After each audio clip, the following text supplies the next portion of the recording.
Cinema ఇండస్ట్రీలో ఎలాంటి background లేదు, కానీ తన అద్భుతమైన నటనతో ఈ రోజు తమిళ్ తెలుగు ప్రేక్షకులకు మక్కల్ సెల్వన్ గా మారిపోయారు. ఆయనే మన విజయ్ సేతుపతి.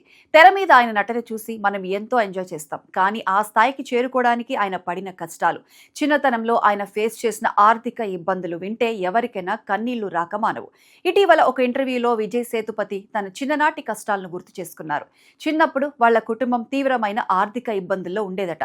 కుటుంబం కోసమే వాళ్ల నాన్న చాలా అప్పులు చేశారు. అవి తీర్చలేక ఆ ఫ్యామిలీ పడ్డ బాధలు అన్ని ఇన్ని కావు. కొన్నిసార్లు అప్పుల వాళ్ళు ఇంటిపైకి వచ్చి గొడవలు చేసేవారట. ఆ సమయంలో నాన్న ఒంటరిగా బాధపడకూడదని ధైర్యం చెప్పడానికి ఎప్పుడు ఆయన పక్కనే కూర్చునేవాడినని విజయ్ సేతుపతి ఎమోషనల్ అయ్యారు. ఎన్ని కష్టాలున్నా ప్రతిరోజు రాత్రి 9:30 వాళ్ళ నాన్న బుల్లెట్ బండిపై వస్తూ ఫ్రైడ్ రైస్ తెచ్చేవారట. ఆ కష్టకాలంలో కుటుంబమంతా కలిసి ఆ ఫ్రైడ్ రైస్ పంచుకొని తినే క్షణాలు తన జీవితంలో మర్చిపోలేని మధుర జ్ఞాపకాలని ఆయన చెప్పారు. దీన్ని బట్టి ఆయనకు ఫ్యామిలీ అంటే ఎంత ప్రాణమో మనం అర్థం చేసుకోవచ్చు. చాలా మందికి చిన్నప్పటి నుండి హీరో అవ్వాలని కల ఉంటుంది, కానీ విజయ్ సేతుపతికి నటుడు అవ్వాలనేది అసలు లక్ష్యమే కాదట. కేవలం కుటుంబ బాధ్యతలు మోయడానికి, అప్పులు తీర్చడానికి, డబ్బుల కోసమే ఆయన రంగుల ప్రపంచంలోకి అడుగుపెట్టారు.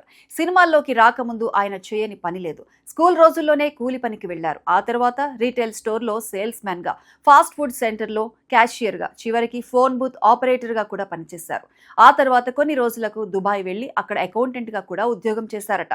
ఫ్యామిలీ అప్పులు తీర్చడం కోసం ఆయన పడని కష్టం లేదు. కొన్ని కారణాల వల్ల దుబాయ్ నుంచి ఇండియాకు తిరిగి వచ్చిన తర్వాత నాటక రంగానికి చెందిన వారితో పరిచయం ఏర్పడింది. ఇదే విజయ్ సేతుపతి జీవితాన్ని పూర్తిగా మలుపు తిప్పింది. మొదట్లో సినిమాల్లో ఎవరూ గుర్తుపట్టని చిన్న చిన్న క్యారెక్టర్లు చేశారు. ఆ తర్వాత సీను రామస్వామి దర్శకత్వంలో వచ్చిన తేన్ మేరకు పర్వకాట్రు చిత్రంతో హీరోగా తన అదృష్టాన్ని పరీక్షించుకున్నారు. ఇక ఆ తర్వాత వెనక్కి తిరిగి చూసుకోలేదు. సూదు కవ్వం, పిజ్జా, విక్రమ్ వేద, రీసెంట్ గా వచ్చిన బ్లాక్ బస్టర్ మహారాజా, ఇలా తన విలక్షణమైన నటనతో సౌత్ ఇండియాలోనే one of the finest actors లో ఒకరిగా స్టార్ హీరోగా నిలదొక్కున్నారు. ఎలాంటి పాత్రకైనా ప్రాణం పోస్తూ మకల్ సెల్వన్ అనే బిరుదును సార్థకం చేసుకున్నారు. ప్రస్తుతం ఆయన విలన్ గా, క్యారెక్టర్ ఆర్టిస్ట్ గా, హీరోగా అదరకొడుతున్నారు. త్వరలో ఆయన హీరోగా నటించిన ట్రైన్ మరియు స్లమ్ డాగ్ సినిమాలు విడుదలకు సిద్ధంగా ఉన్నాయి. ఒక సాధారణ కూలీ స్థాయి నుండి పాన్ ఇండియా స్టార్ గా ఎదిగిన విజయ్ సేతుపతి జర్నీ నిజంగా ఒక పాఠం. మరి ఇంతటి టాలెంటెడ్ యాక్టర్ అయిన విజయ్ సేతుపతి సినిమాల్లో మీకు అత్యంత ఇష్టమైన సినిమా ఏది? కింద కామెంట్స్ లో మాతో ఖచ్చితంగా షేర్ చేసుకోండి. ఇలాంటి ఇన్స్పైరింగ్ స్టోరీస్ మీకు నచ్చితే వీడియోను లైక్ చేయండి, మీ ఫ్రెండ్స్ కి షేర్ చేయండి.